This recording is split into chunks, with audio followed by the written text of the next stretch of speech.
பணத்துக்காக நரகளை திங்கக்கூடாது. பணம் கொடுக்குறாங்கிறதுக்காக நரகளை தின்னான்னா அவன் என்ன மனத்து அதுக்கு பன்றிக்கும் உனக்கு என்ன வித்தியாசம் இருக்கு? உன் சேனல் நல்லா போகணுங்கிறதுக்காக குடும்ப பெண்கள் எல்லாம் அரசு பணியில இருக்கக்கூடிய குடும்ப பெண்களை பத்தி தவறா பேசுற. சவுக்கு எங்களை பத்தி கடந்த இந்த 3 ஆண்டு காலமா எங்களை கழுவி தான் ஊத்துறான். இப்போ சவுக்கு சங்கர் பேசுறாரு, திமுகவை பத்தி அவதூறா பேசுறாரு அப்படின்னா வழக்கு போடாததுதானே சந்தேகத்தை ஏற்படுத்துது. நாய் அது வெறி பிடிச்சிருக்கு. வெறி பிடிச்ச நாயை ஒதுங்கித்தான் போகணுமே தவிர அதை கல்ல கொண்டு அடிச்சோம்னா அது லவக்குன்னு திரும்ப நம்மளை கடிக்கும். நடிகை ஒருவருக்கு துபாயில உதயநிதி வீடு வாங்கி கொடுத்தாரு அப்படின்னு சவுக்கு சங்கர் ஒரு குற்றச்சாட்டை வைக்கிறாரு. உங்க மேல தவறு இல்லைன்னா என் மேல வழக்கு தொடருங்கன்னு சொன்னாரு. வழக்கும் தொடரல, ஒரு எந்த மறுப்பும் வரல. 50 கோடி ரூபாய் இன்னைக்கு அவங்க ஒட்டுமொத்த அவங்க சொத்தினுடைய மதிப்பே அவ்வளவுதான் இருக்கும். உதயநிதி வேற ஒரு நடிகைக்கு வீடு வாங்கி கொடுத்திருக்காரு அப்படின்னு சவுக்கு சொல்றாரு. ஏப்பா அது என்ன பிளாட்டினத்துல செஞ்சிருக்கு, அதுக்கு 10 கோடி ரூபாய். அப்ப அதுக்கு விலை 50 கோடியா விலை தேவையா? காவல்துறை அதிகாரிகள் சவுக்கு சங்கரை அடிச்சு துவைச்சிருக்காங்க, கைய உடைச்சிருக்காங்க அப்படின்னு அவர் சொல்றாரு. இங்க பாருங்க, 10 பேர் ஒரு ஆள் அடிக்கிறதுக்கு அவன் தாங்குவானா? உடம்பு இல்ல, பூரா இழுத்து அந்த ஆளு அப்படி தள்ளி விட்டேன்னா கீழே விழுந்துருவாரு. கையை கட்டு போட்டிருக்க, மாவு கட்டு போட்டிருக்காரு. பாவியலாம், மாவு கட்டும்ல கட்டும்ல. இவங்களுக்கு எல்லாம் பொய் பேசி பொய்யிலே பறந்து பொய்யிலே வளர்ந்த அயோக்கியர்கள். சவுக்கு சங்கர் விவகாரத்துல மனித உரிமை மீறல் நடந்திருக்கு அப்படின்னு ரெட்பிக்ஸோடைய ஆசிரியர் சொல்றாரு. ரெட்பிக்ஸையும் இதுல நாங்க சேர்த்திருக்கு. பிலிப்ஸ போலீஸ் கஸ்டடியில எடுத்து விசாரிக்கும் போதுதான் அதுக்கப்புறம் அவனுக்கு உண்மை தெரியறதுக்கு என்னென்ன நடவடிக்கை எடுக்கணுமோ அது காவல்துறை அப்ப எடுக்கும். இப்ப நாங்க அவனை தொடவே இல்லை. நாய Senthil Balaji heart attack hospital admit ஆனா அது உண்மை. சவுக்கு சங்கர் கை ஓடிச்சிட்டாங்க அப்படின்னு சொன்னா பொய்யா? அவருக்கு அங்க ஆஸ்பத்திரியில ஆபரேஷன் பண்ணதெல்லாம் உண்மைதானே? டாக்டர் தானே ஆபரேஷன் பண்ணாங்க. உன் அக்கா தங்கச்சியும் வேலைக்கு போறாங்கல்ல, உன் மதுரை சீப் டைரக்டர் தானே இங்க இருந்துச்சு. அப்ப அவங்க எல்லாம் அப்ப அந்த தொழில் தான் பண்ணிட்டு இருந்தாங்களா? சோ பெரிய குடும்பம்யா. இவன் பொறும்போக்கியா? அடுத்தவன் பொண்டாட்டி ஆட்டோ போட்டா அயோக்கியா? இப்ப இந்த பொண்ணு நான் ஒரு போன் பண்ணா போதும் பேச ஆரம்பிச்சிடும். போன் பண்ணுங்களா, பேசுறாங்களா? எதுக்கு? நாங்கெல்லாம் சைலண்டா எதை எப்படி பண்ணணுமோ அப்படிதான் பண்ணுவோமே தவிர இதுக்காக போய் வெளிச்சம் போட்டெல்லாம் காட்டக்கூடாது. கண்ண அடுத்தவன் பொண்டாட்டி ஆட்டோ போட்டது உண்மை. அந்த பொண்ணோட மாப்பிள்ளை என்கிட்ட ரொம்ப வருத்தப்பட்டு பேசுனதும் தெரியும்.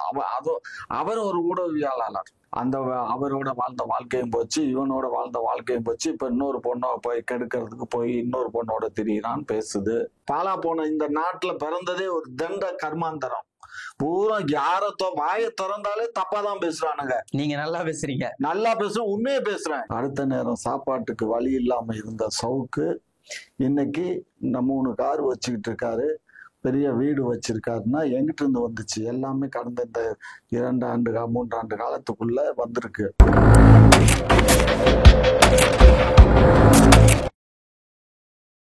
அக்னி நியூஸ் நேயர்களுக்கு வணக்கம். இன்றைய சிறப்பு நேர்காணலில் நம்மோடு இணைந்திருப்பவர் தமிழ்நாடு நாயுடு பேரவையின் தலைவர், திமுகவின் ஆதரவாளர் காமாட்சி நாயுடு அவர்கள் இணைந்திருக்கிறார். அவரிடம் பல்வேறு வகையிலான கேள்விகளை முன்வைக்கலாம். சார் வணக்கம். வணக்கம். எப்படி இருக்கீங்க? நலமா இருக்கேன். சவுக்கு சங்கர் பற்றிய செய்திகள் ரொம்பவே பரபரப்பா போயிட்டு இருக்கு. சவுக்கு சங்கர் கைது செய்யப்பட்டதிலிருந்து அவருடைய விசாரணை வரை தொடர்ந்து ஒரு பரபரப்பான விஷயமாக இருக்கு. அவரை சிறையில தாக்கப்பட்டதாகவும் சொல்லப்படுது. ஒரு தவறான நபர் ஊடகங்கிற பேர்ல தனக்கு தான் எல்லாமே தெரியும், தன்னை மிஞ்சி இந்த நாட்டுல எவனுமே இல்லைன்னு நினைக்கக்கூடிய ஒரு தவறான நபர். அவரை பத்தி எனக்கு பல காலமா தெரியும். அவருடைய கேரக்டர் என்னங்கிறதுன்னு தெரியும். அவருடைய குடும்பத்தினுடைய பின்புலம் தெரியும். எல்லாம் எனக்கு தெரியும். இருந்தாலும் அவர் நடந்துக்கிற விதம் எல்லாத்தையும் சீட் பண்ணி எல்லாத்திட்டையும் பணம் வாங்குறதுக்கோசரம் எல்லாத்தையும் பேசி பணத்தை வாங்கி அவரு இன்றைக்கு சாதாரணமா இருந்த சவுக்கு, அடுத்த நேரம் சாப்பாட்டுக்கு வழி இல்லாம இருந்த சவுக்கு இன்னைக்கு 3 கார் வச்சுக்கிட்டு இருக்காரு, பெரிய வீடு வச்சிருக்காருன்னா எங்கிட்ட இருந்து வந்துச்சு? எல்லாமே கடந்த இந்த 2 ஆண்டு 3 ஆண்டு காலத்துக்குள்ள வந்திருக்கு. இதெல்லாம் வந்ததுக்கு காரணம் ஒன்றும் நான் ஆரம்பத்திலே சொல்லியிருக்கேன். நீங்க நல்லா எடுத்து பாருங்க. 2 ஆண்டுகளுக்கு முன்னாடி நான் கொடுக்கும்போதே எடப்பாடி பழனிசாமி இவரை சந்திச்ச போது அவரு தான் இவருக்கு கார் வாங்கி கொடுத்து எல்லா உதவியும் பண்ணி பணம் பாதுவும் அவரும் வேலுமணியும் 2 பேரும் தான் கொடுக்குறாங்கன்னு சொன்னேன். அதே காலகட்டத்துல இவங்களும் உதவி பண்ணாங்க. அப்போ முருகன் வந்து இங்க தலைவரா இருந்தாரு பாரதிய ஜனதா கட்சியில. அவர்கிட்டயும் ஒரு மாமூல் மாதிரி மாசம் மாசம் ஒரு அமௌண்ட் வாங்கினாரு. இப்படியா வாங்கி வாங்கி இவரு மிரட்டி, அதாவது ஊடகத்துல மிரட்டி உங்களுக்கு சாதகமா பேசுறேன்னு சொல்லி பேசி காசுகளை வாங்கிட்டு இருந்தாரு.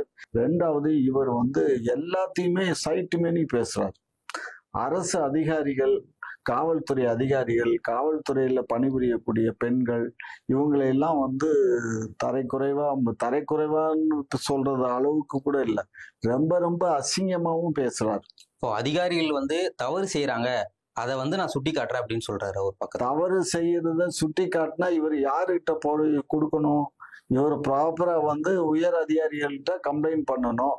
உயர் அதிகாரியே தப்பு பண்ணா காவல்துறை கையில வச்சிருக்கக்கூடிய முதலமைச்சரை பார்த்து பேசலாம், சொல்லலாம். இல்ல கீழே இருக்கக்கூடிய செயலாளர் இருக்காங்க, சட்டத்துறை செயலாளர் இருக்காங்கல்ல, அதாவது காவல்துறையினுடைய உள்ளாட்சித்துறை அந்த அமுதா ஐஏஎஸ், அந்த அம்மா தான் இன்சார்ஜ், அதுக்கு அந்த அம்மாட்ட கொடுக்கலாம். அது மாதிரி பல வழிகள் இருக்கு. அதுக்காக ஊடகத்துல நான் வந்து பெரிய ஆளு அப்படின்ட்டு நீ ஊடகத்துல எப்படி பேச முடியும்? உங்களை பத்தி நான் நிறைய விஷயங்கள் தெரிஞ்சு வச்சிருக்கேன்னா நான் ஊடகத்துல உட்காந்து பேசினா அது மரியாதையா? உங்களுடைய உயர் அதிகாரிகிட்ட சொல்லலாம், இல்ல உங்க பெற்றோர்கிட்ட சொல்லலாம். அப்படித்தானே நம்ம சொல்லி அதை கண்டிச்சு வைங்கன்னு சொல்லணும். அதை விட்டுட்டு நம்மளே வந்து எங்க அப்பன் குதிரைக்குள்ள இல்லை அப்படிங்கிற மாதிரி பேசினா தவறு இல்லையா? அந்த மாதிரி தவறு. ரெண்டாவது, பணிக்கு போற பெண்கள் ஒரு டிபார்ட்மெண்ட்டை சொன்னா எல்லா டிபார்ட்மெண்ட்டும் அதுதான், எல்லா வேலைக்கு போற பெண்களுக்கு அதான். உன் அக்கா தங்கச்சியும் வேலைக்கு போறாங்கல்ல, உன் மதுரை சீப் செக்ரட்டரி தானே இங்க இருந்துச்சு. அப்ப அவங்க எல்லாம் அப்போ அந்த தொழில் தான் பண்ணிட்டு இருந்தாங்களா? அவங்க அதெல்லாம் பண்ணித்தான் மேல வந்தாங்களா? இதெல்லாம் கேட்கறதுக்கு எவ்வளவு நேரம் ஆகும்? ஏன் நல்லா இருக்கக்கூடிய கற்பு கரிசியா இருந்த அந்த அவங்களெல்லாம் எனக்கு நல்லாவே தெரியும். ரொம்ப அமைதியானவங்க, ரொம்ப திறமையானவங்க. அவங்க ஐஏஎஸ் படிச்சுதான் அவங்க எல்லாம் உயர்வு பதவிக்கு வந்து ரிட்டையர் ஆனாங்க. இப்ப இவருடைய மச்சான் கூட ஐஏஎஸ்ஆ இருந்து அவரு கர்நாடகால இருந்து ரிசைன் பண்ணிட்டு இப்போ நம்ம திருமங்கலம் எம்பி தொகுதியில நின்று இப்போ எலெக்ஷனுக்காக காங்கிரஸ் கட்சி மூலியமா சசிகாந்த், சவுக்கு சங்கருடைய மச்சான் அவரு. மச்சான் தான். சோ பெரிய குடும்பம்யா. இவன் பொறும்போக்கியா? அடுத்த பொண்டாட்டி ஆட்டோ போட்டா அயோக்கியா இல்லைன்னு சொல்ல முடியுமா? இப்போ சவுக்கு சங்கர் வந்து மீடியால பேசுறாரு, எந்த ஆதாரமும் இல்லாம பேசுறாரு, சகட்டு மணிக்கு பேசுறாரு. எனக்கு தெரிஞ்ச என்ன ஆதாரம் இருக்கு? என்ன ஆதாரமா? இவர் வக்கீல் ஆபீஸ்ல வேலை பார்த்து, வக்கீல் ஆபீஸ்ல இன்னொரு கிளார்க் ஒரு பொண்ணு வேலை பார்த்துச்சு. இவர் வக்கீல் ஆபீஸுக்கு ஒரு கேஸ் விஷயமா அங்க போய் அங்க அந்த ஆபீஸ்ல அடைக்கலம் கொடுத்து வச்சிருந்தாரு கிருஷ்ணமூர்த்தி அட்வொகேட். அவர் தான் இவனை இந்த அளவுக்கு ஆளாக்குனதே. அவர் ஆபீஸ்ல வேலை பார்த்துட்டு இருந்த பொண்ணையா, அது ஏற்கனவே திருமணமான பொண்ணு. இவன் பக்கத்துல இருக்கும்போது இவனுடைய பேச்சாற்றலால அதை கவர்ந்து அந்த பொண்ணுக்கும் இவனுக்கும் தொடர்பு ஏற்பட்டு அதை நான் கல்யாணம் பண்ணிக்கிறேன்னு சொல்லி ஏதோ ஒரு கோயில்ல போய் தாலியை கட்டி அதுக்கு ஒரு பிள்ளையை கொடுத்துக்கிட்டு இப்ப அது அன்னைக்கு நான் பேசுறதுன்னு அதை வர சொன்ன வந்துரும். வந்து இப்ப உட்காந்து கிளின்னு கிழிச்சு விட்டுரும். வேண்டாம், இந்த அசிங்கம் நமக்கு வேண்டாங்கிறதுனாலதான் நான் ஏற்கனவே நான் சும்மா இருக்கும்போது விஜயலட்சுமி கூப்பிட்டு நான் தான் பேச சொன்னேன், நான் தான் சொல்லி விட்டேன். நீங்க தான் சவுக்கு சங்கர் அப்புறம் சீமான் இவங்களுடைய பேரை கெடுக்கிறதுக்காக நீங்க தான் விஜயலட்சுமி வர சொன்னீங்க. நான் இப்போ பேச்சு இருந்துச்சு. அவன் எல்லாம் அப்படிதான் பேசுவான். நான் இப்பயும் சொல்றேனே, இப்ப இந்த பொண்ணு நான் ஒரு போன் பண்ணா போதும் வந்து பேச ஆரம்பிச்சிடும். போன் பண்ணுங்களா, வந்து பேசுறாங்களா? எதுக்கு? தேவை என்ன இருக்கு? இவன் தான் அசிங்கம் பிடிச்ச பையன் அசிங்கமா இருக்கான்னா நம்மளும் அசிங்கமா இருக்கணுமா? நமக்கு அது தேவையா? ஜோதிச்சு பாரு. வீரலட்சுமி முந்தா நாள் கூட போய் போலீஸ்ல கம்ப்ளைண்ட் கொடுத்துச்சு கமிஷனர் ஆபீஸ்ல. பிலிப்ஸ் மேலேயும் நடவடிக்கை எடுக்கணும், இவன் மேலேயும் நடவடிக்கை எடுக்கணும் கம்ப்ளைண்ட் கொடுத்துருக்கு. எஃப்ஐஆர் போட்டாங்க. சரியா? சோ அதனால இதெல்லாம் வந்து நமக்கு இந்த காலையில நான் கமிஷன் ஆபீஸ் போயிட்டு தான் இப்ப வர்றேன். கொஞ்ச நேரத்துக்கு முன்னாடி தான் வந்தேன். சரியா? காலையில 9:30 மணிக்கே போயிட்டேன். இப்போ ஒரு 1/2 மணி நேரம் வெயிட் பண்ணி பார்த்துட்டு இப்பதான் வர்றேன். சோ அதனால இது நாங்கெல்லாம் வந்து சைலண்டா எதை எப்படி பண்ணணுமோ அப்படிதான் பண்ணுவோமே தவிர இதுக்காக போய் வெளிச்சம் போட்டெல்லாம் காட்டக்கூடாது கண்ண. அதாவது நான் என்ன சொல்றேன், எனக்கு தெரிஞ்சது தவறா கூட தெரிஞ்சிருக்கலாம். ஆனா இது உண்மை. அடுத்த பொண்டாட்டி ஆட்டோ போட்டது உண்மை. அந்த பொண்ணோட மாப்பிள்ளை என்கிட்ட ரொம்ப வருத்தப்பட்டு பேசுனதும் தெரியும். அவரும் ஒரு ஊடகவியலாளர். பேரை நான் சொல்ல வேண்டாம், எந்த ஊடகம் சொல்ல வேண்டாம். அவரும் ஒரு யூடியூபர். சரியா? அவருடைய துணைவியார் தான் உங்க. சவுக்கு சங்கர் வேறொரு பெண்ணோடு தொடர்புல இருந்த விஷயம் உங்ககிட்ட வந்து பஞ்சாயத்துக்கு வந்துச்சா? பஞ்சாயத்துக்கெல்லாம் வரலப்பா, விஷயம் தெரியும்பா, அவ்வளவுதான். இல்ல உங்ககிட்ட சொன்னாங்க அப்படின்னு சொன்னீங்க. சோ விஷயம் சொன்னாங்க, இதுல என்ன இருக்கு? விஷயம் சொன்னாங்கன்னா இந்த மாதிரி என்னை ஏமாத்திட்டான், திருட்டு பையன், இந்த மாதிரி என்ன இது பண்ணி அந்த அவரோட வாழ்ந்த வாழ்க்கையும் போச்சு, இவனோட வாழ்ந்த வாழ்க்கையும் போச்சு, இப்ப இன்னொரு பொண்ணை போய் கெடுக்கிறதுக்கு போய் இன்னொரு பொண்ணோட திரியிறான்னு பேசுது. என்ன பண்ணுவேன்? ஏதாவது ஒழுக்கம் உதவி இல்லாத பண்ண- கண்ண, ஒழுக்கம் இல்லாதவன் கண்ண. மனிதனா பிறந்தா ஒன்னும் மனித நேயம் வேணும், ரெண்டாவது ஒழுக்கம் வேணும். பணத்துக்காக நரகளை திங்கக்கூடாது. பணம் கொடுக்குறாங்கிறதுக்காக நரகளை தின்னான்னா அவன் என்ன மனது? அதுக்கு பன்றிக்கும் உனக்கு என்ன வித்தியாசம் இருக்கு? யோசிச்சு பாருங்க. பன்றி தானே நரகளை சாப்பிடும். அதை சாப்பிடாதான் நீ காசுக்காக ஒன்னு பிரத்தியார நீ வியாபாரம் பண்ற. உன் சேனல் நல்லா போகணுங்கிறதுக்காக குடும்ப பெண்கள் எல்லாம் அரசு பணியில இருக்கக்கூடிய குடும்ப பெண்களை பத்தி தவறா பேசுற. அப்ப உனக்கு என்ன மரியாதை இருக்கு? உனக்கு என்ன, உன்னை பத்தி என்ன ஜட்ஜ்மெண்ட் வரும்? ரெண்டாவது, தவறான தகவலை நீங்க பரப்புறீங்க.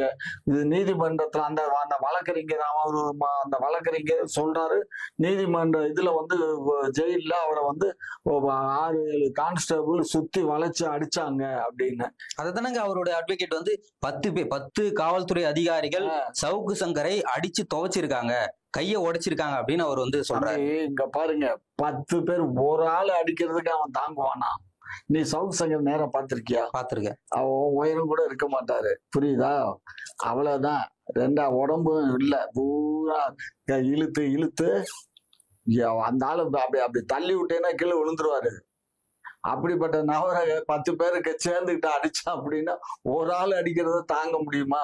இல்ல காவல்துறை அதிகாரிகளுக்கோ இல்ல அரசு அதிகாரிகளையோ இல்ல ஆளுங்கட்சியையோ எதிர்த்து பேசக்கூடாது அப்படின்றதுக்காக தான் அவர் அடிச்சு அந்த மாதிரி காயப்படுத்திருக்காங்க அப்படின்னு அவருடைய ஆதரவாளர் பேசுறாங்க. காயப்பட்டு காயம் இருக்கு, காயம் எங்கேயாவது இருந்துச்சா? கையை கட்டு போட்டிருக்க, மாவு கட்டு போட்டிருக்காரு. பாவியலாம், மாவு கட்டும்ல கட்டும்ல. அந்த தேனியில இருந்து அந்த ஆளை இது கூட்டு போனாங்க இல்ல கோயம்புத்தூருக்கு, போயில தாராபுரத்துக்கு பக்கத்துல அந்த கார் ஆக்சிடென்ட் ஆச்சு இல்ல.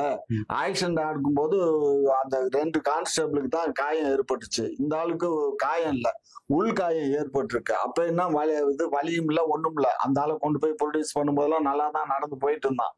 அது கொஞ்சம் அந்த உள்ள அடிபட்டது லேட்டா தான் அந்த பெயின் வர ஆரம்பிச்சிருக்கு, அந்த கையில வலி வந்துருச்சு. அதை அங்க சொன்ன உடனே அந்த இது கையை அசையாம வச்சுக்கிறதுக்காக அந்த இது மாட்டிருக்கு, தொட்டி மாட்டிருக்கு. மாவு கட்டும் போடல, கட்டும் போடல, ஃப்ராடுக்கார நாய்யா, சரியா? அதை போட்டிருக்கான். அதை இந்த இதுல அடிபட்டதுனால அது வலி அவ்வளவுதான். இந்த ஆளுக்கு மட்டும் இல்ல, இந்த ஆளோட சேர்ந்து மொத்தம் 3 பேர் இருக்கு. அவனுக்கு அடிபட்டு அவனுக்கெல்லாம் ஆஸ்பத்திரி ட்ரீட்மெண்ட் எடுத்தானுங்க. இந்த ஆளுக்கு கேட்டதுக்கு ஒண்ணும் இல்ல, நான் நல்லா இருக்கேன்னா. அதே மாதிரி போலீஸ் கொண்டு போய் கோர்ட்டை கொடுக்கறதுக்கு மாஜிஸ்ட்ரேட்டை நிப்பாட்டுறதுக்கு முன்னாடி கொண்டு போய் பண்ணும்போது நல்லா தான் இருந்தாரு. அதெல்லாம் ஒண்ணும் இல்லை. இது உள்காயம் அடிபட்டு இருக்கு, சதையில மசில்ஸ்ல பெயின் அடிபட்டு இருக்கு. சீட்ல உட்காந்து இப்படி போய் தட்டினதுல இந்த இது அடிபட்டு இருக்கு, அவ்வளவுதான். இத போய் 10 பேர் சேர்ந்து அடிச்சாங்கன்னு சொல்றானே அந்த கான்ஸ்டபிள் வழக்கறிஞரு.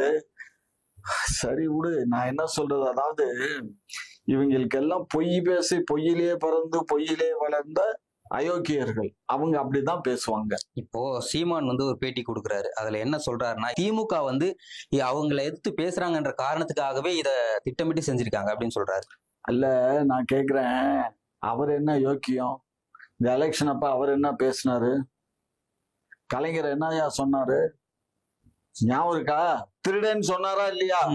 சொன்னாரா இல்லையா? ஊழல் பண்ணிருக்காரு அப்படின்னு சொன்னாரு. ஊழல் பண்ணிருக்காருன்னு சொல்ல, திருடன் அதுல சில டா டா, சரியா? அப்படியெல்லாம் போட்டாரு. அப்ப இவரை பெரிய திருடன் சிறு திருடன் போட்டான். அவ்வளவு மேடையில பேசினாரு.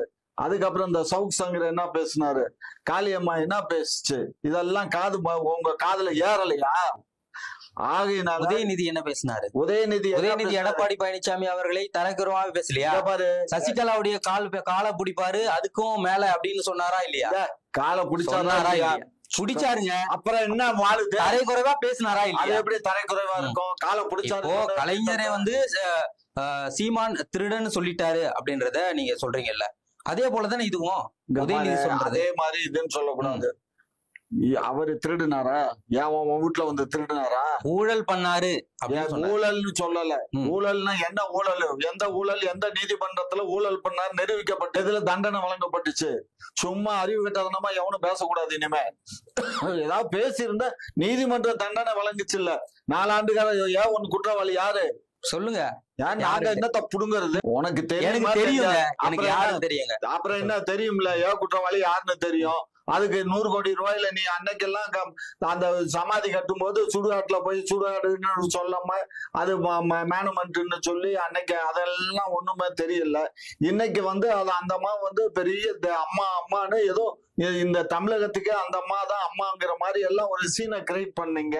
இதெல்லாம் கடவுளுக்காவது அடுக்குமா ஐயா? நான் கடவுள் நம்பிக்கை இல்லாதவன் எனக்கு. இருந்தாலும் நானும் சொல்ல வேண்டியதா இருக்குது. பாலா போன இந்த நாட்டுல பிறந்ததே ஒரு தண்ட கர்மாந்தரம்.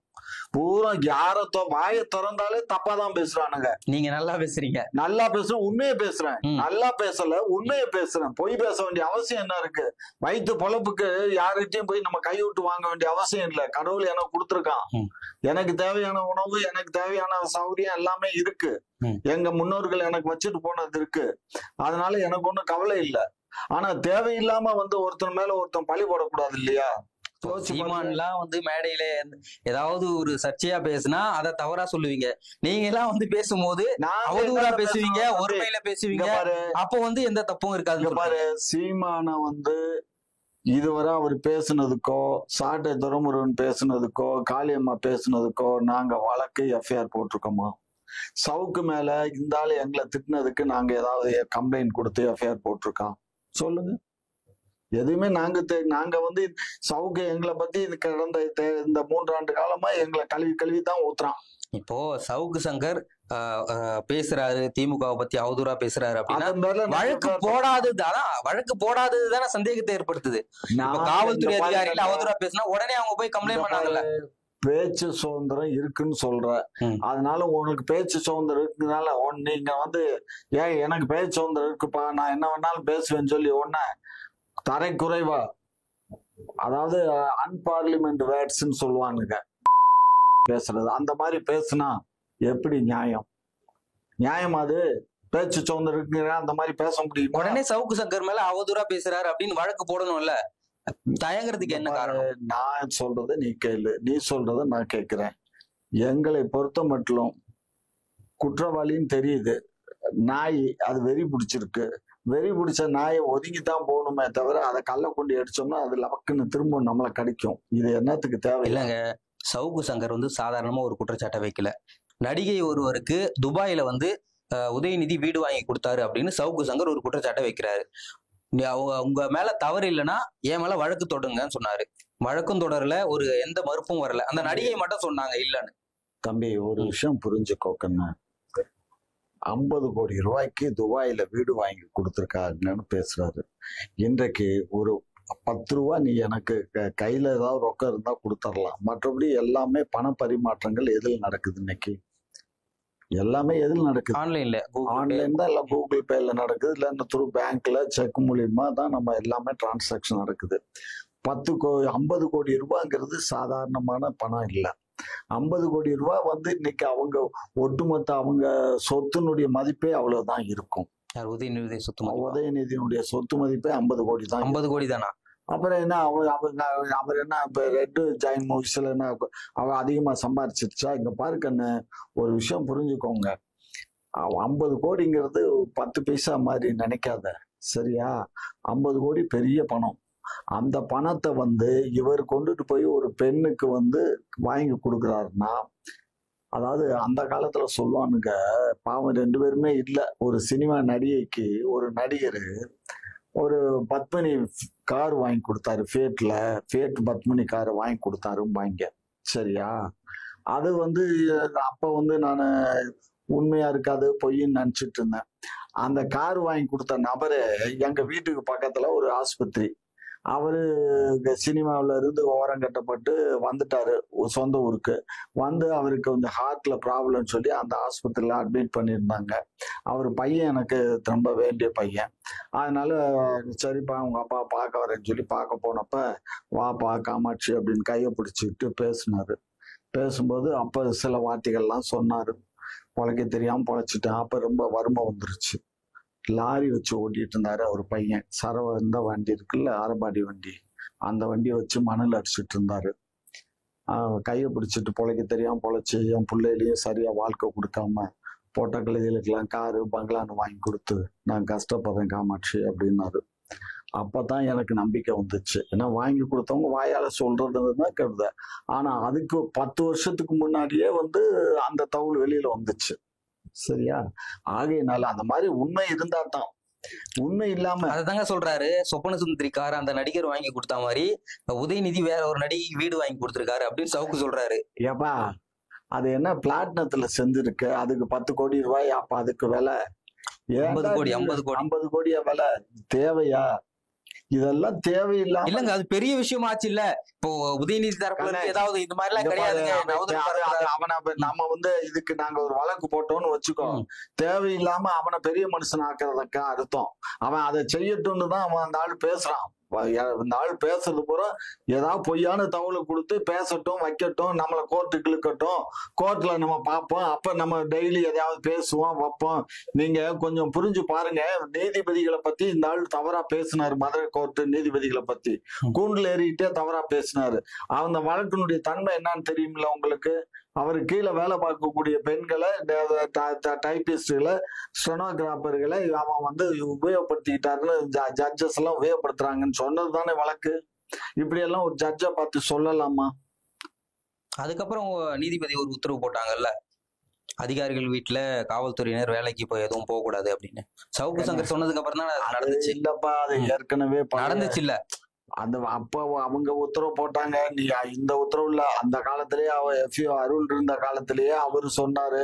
அதுக்கப்புறம் இவரு பேசினாரு. நம்ம அவரு என்ன இருக்காரு, அவரு அந்த ஃபோர்ட்ஸ்மேன் ஒருத்தர் டிஜிபியா இருந்தாரு. எல்லாரும் வர்றவங்க எல்லாம் டிஜிபியா பொறுப்பு எடுத்துக்கிட்டு இருக்கும் போது இதெல்லாம் டைலாக் விடுவாங்க.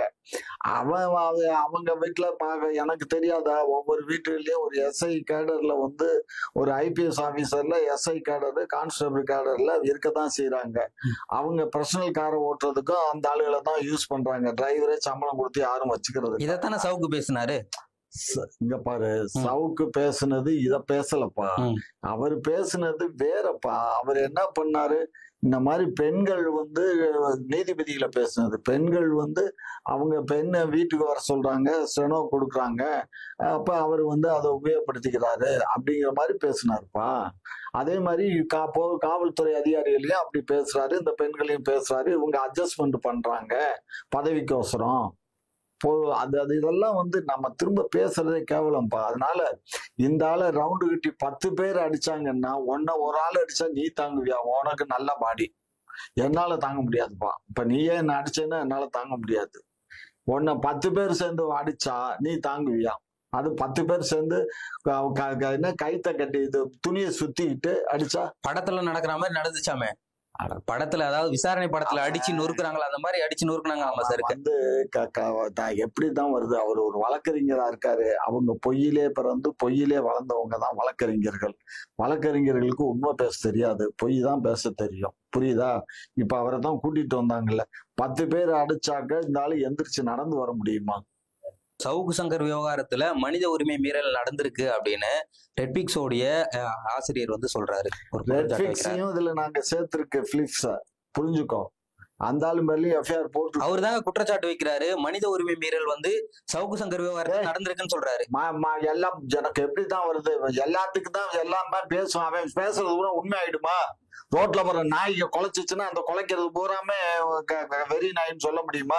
ரோட்ல எல்லா நாயும் தான் குலைக்கும்.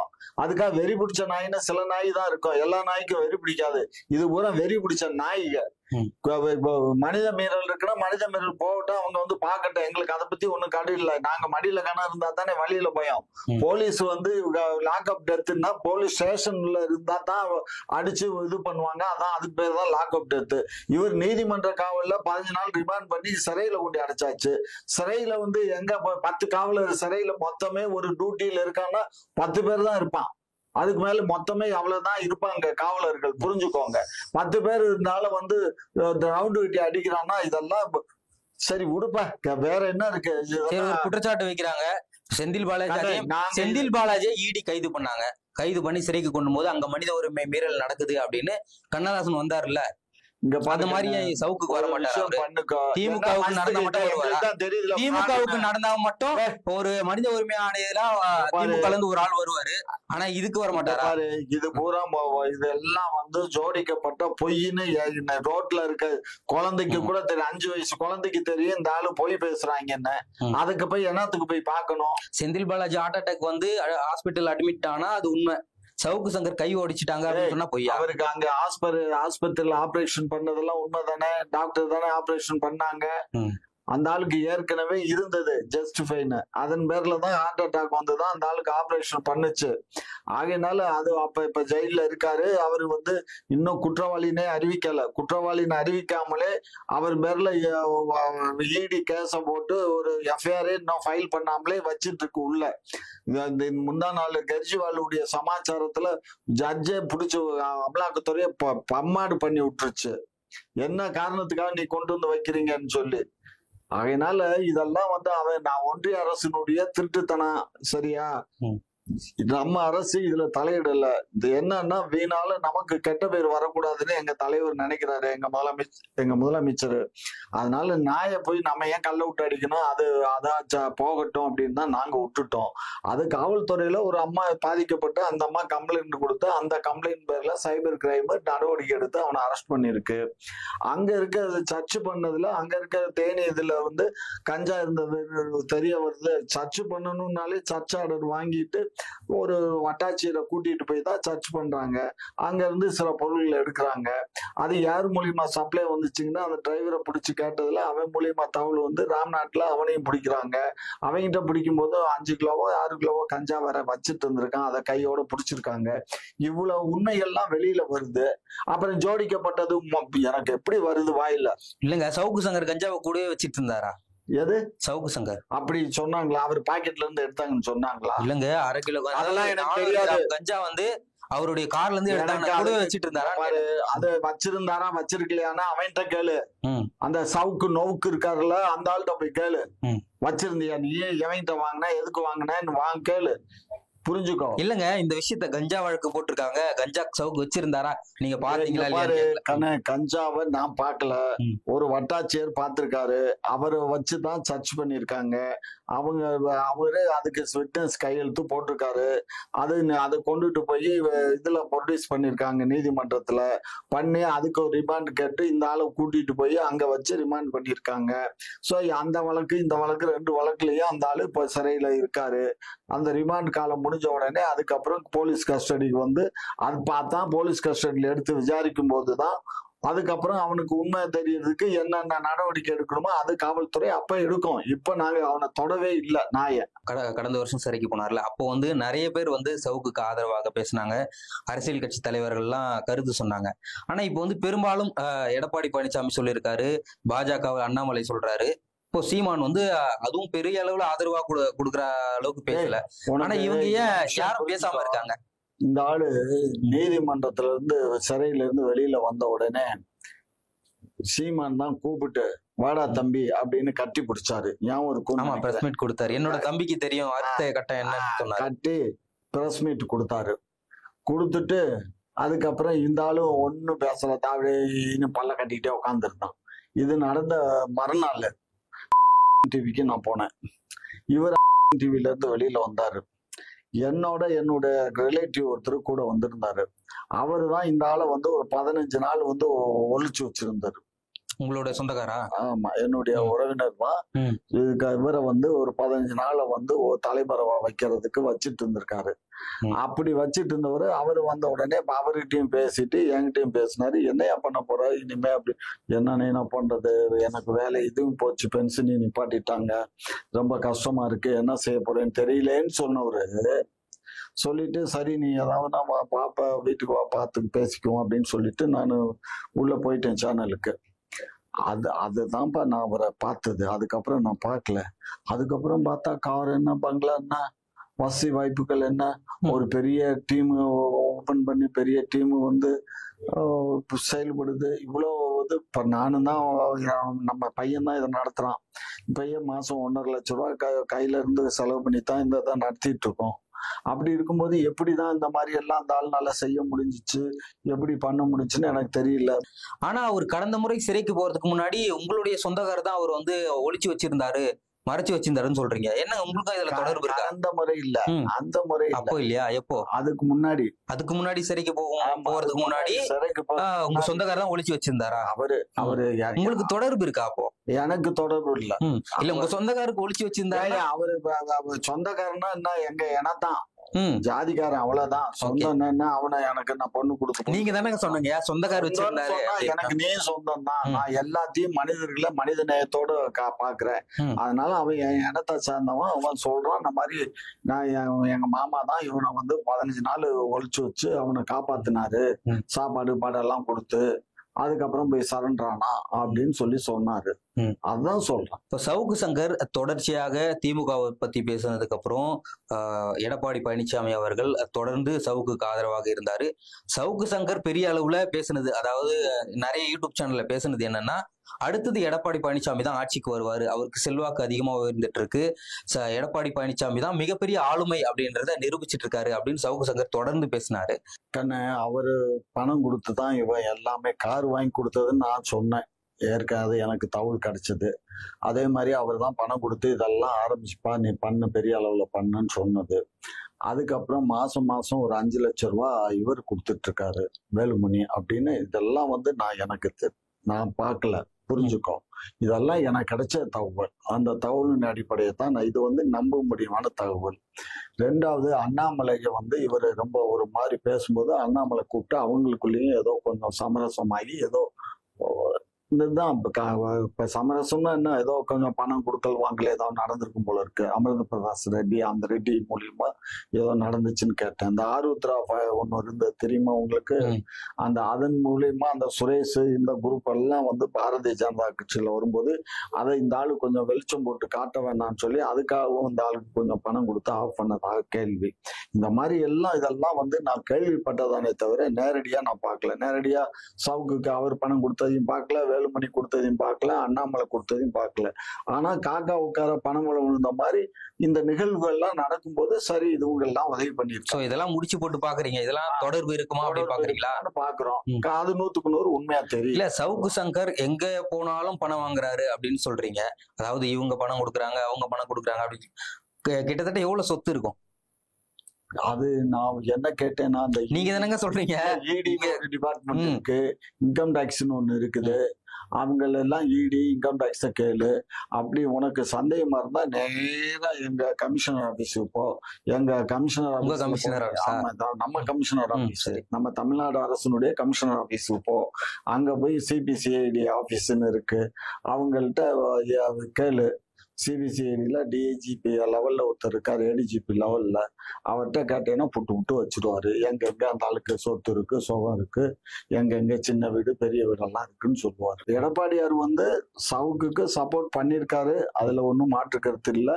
அது எல்லாரும் பண்ணக்கூடியதான் கண்ண. அவங்களுக்கு வந்து அவங்கள பத்தி புகழ்ந்து பேசி திரும்ப ஆட்சிக்கு வரணும்னா அவங்க நிறைய ஆட்களை எல்லாம் இந்த பிடிப்பாங்க. இப்ப சவுக்கு போனா என்ன, இது மாதிரி நிறைய ஊடகங்கள் இருக்கு, அதெல்லாம் அவங்க கரெக்ட் பண்ணிக்கிடுவாங்க. சவுக்கு சங்கர் வந்து பெரிய அளவுல ஒரு கட்டமைப்பு உருவாக்குனாரு, சவுக்கு மீடியா அப்படின்னு உருவாக்கி நிறைய பேர் அதுக்கு வேலைக்கு வச்சு சவுக்கு மீடியா அப்படின்னு உருவாக்குனாரு.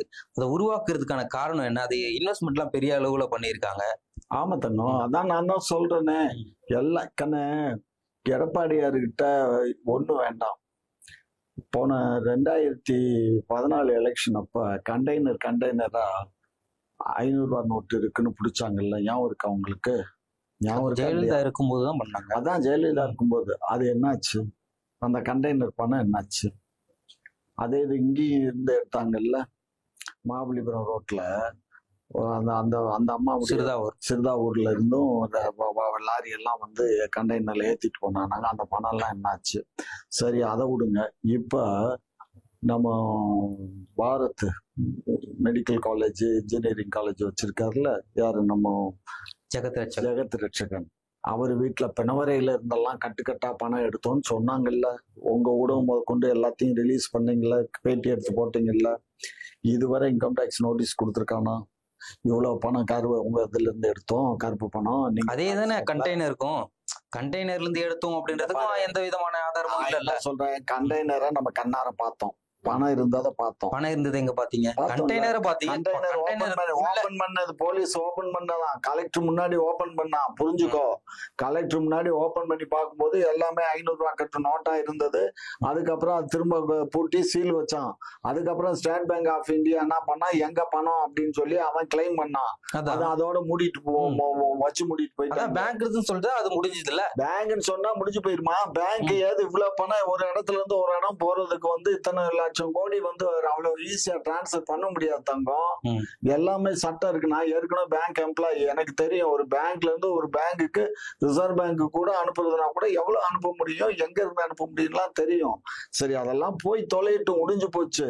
இப்ப இவரு வீட்டுல இருந்து எடுத்தேன்னு சொன்ன பூரா ஃப்ராடு. இங்க இருந்து எதுவுமே எடுக்கல, பிணவரையில இருந்தா போய் கட்டுக்கட்டா எடுத்தோம்னா. ரகசிய அறையெல்லாம் இருக்குன்னு சொன்னாங்களே, எல்லாம் இருக்குன்னு சொன்னான்ல. எடுத்த பணம் எங்க? இதுவரை நோட்டீஸ் கொடுத்திருக்கியா? இவ்வளவு பணம் சீஸ் பண்ணிருக்கோம், இவ்வளவு வரி கட்டாம ஏமாத்திருக்காரு, ஏதாவது நோட்டீஸ் ஆப்பா? இது இப்ப நடந்து 6 மாசம் ஆச்சாப்பா? ஏதாவது நடந்துச்சா? வேணும்னு இவங்க எங்க அரசு மீது பழி சுமத்தணுங்கிறதுக்காக இந்த ஒன்றிய அரசு, இந்த பாரத பிரதமரும் கச்சை கட்டிட்டு எங்களை பண்றாரு. அந்த எண்ணத்துலதான் இருந்தாலும் திராவிடத்தையே நான் ஒழிச்சிருவேங்கிறாரு. திராவிடத்தை ஒழிக்கிறதுக்கு இவர் இல்ல, இவருக்கு பிள்ளையும் இல்ல, கொல்லியும் இல்லையா? யாரு வர போறா? இவரோட போக வேண்டியது. பாஜக மத்த யாரும் இல்லையான்னா திமுக மாதிரியா அவங்க வாரிசுகளை அரசியல கொண்டு வராங்க பாரு. மோடி இல்லைன்னா வேற ஒரு ஆள் வர போறாங்க. பாரதிய ஜனதா பத்தி உனக்கு என்ன தெரியும்? நான் அங்க பயணம் பண்ணவன் 5 வருஷம். அவங்களை பத்தி எனக்கு தெரியும். பாஜக இருந்தீங்களா? அப்புறம் என்ன, RSS தான் உங்களை உருவாக்கி இருக்கும் போல. RSSல தான் இருந்தேன்ல, 4 சாக்கா முடிச்சிருக்கேன். எனக்கு அவங்களை தெரியும். அதாவது ஒருத்தரை பத்தி தெரியாம நான் பேச முடியாது. இந்த மோடியை பத்தியும் தெரியும், அமித்ஷா பத்தியும் தெரியும், பாரதிய ஜனதா கட்சியில இருக்கக்கூடிய எல்லா தலைகளையும் பத்தி தெரியும். புரிஞ்சுக்கோ. அதே மாதிரி நாக்பூர் குரூப்பையும் தெரியும். அங்கதான் ட்ரைனிங் எடுத்திருக்கேன். 4 சாக்கா எடுத்திருக்கேன். மார்ச் பாஸ் எல்லாம் பண்ணிருக்கீங்களா? அதான் சொன்னா 4 சாக்கானா என்ன, அதுதான். மார்ச் பாஸ் மட்டும் இல்ல, ட்ரைனிங் எப்படி பேசணும் வைக்கணுங்கிறது முதற்கொண்டு ட்ரைனிங் கொடுப்பாங்க. நிறைய ட்ரைனிங் கொடுத்திருப்பாங்க போல. நிறைய ட்ரைனிங் கொடுத்தாங்க. தமிழ்நாடு விவசாய அணியினுடைய மாநில தலைவர், அகில இந்தியாவுக்கு அடிஷனல் சார்ஜ் பொதுச் செயலாளர் அகில இந்தியாவுக்கு. சவுக்கு மீடியாவுக்கு இப்ப ஏற்கனவே சவுக்கு மீடியால பணிபுரிஞ்சவங்க எல்லாம் வெவ்வேறு வழிகள்ல அவங்க எல்லாம் போயிட்டாங்க. முத்தலிஃப் அவரு ஏற்கனவே ராஜினாமா பண்ணிட்டு போயிட்டாரு. முத்தலிஃப் இப்ப இருக்கிறது ஒரே ஒரு பையன் தான், அவன் கூட நேத்து வெளியேறிட்டான்னு கேள்விப்பட்டேன். சோ அதனால இப்போதைக்கு நீ சவுக்கு வந்தா மறுபடியும் அது இயங்குமா இயங்காதாங்கிறது சவுக்கு வந்தா தான் தெரியும். நேரம் ஒதுக்கி பல்வேறு வகையிலான கேள்விகளுக்கு பதிலளித்தமைக்கு நன்றி. ரொம்ப நன்றி கண்ணா.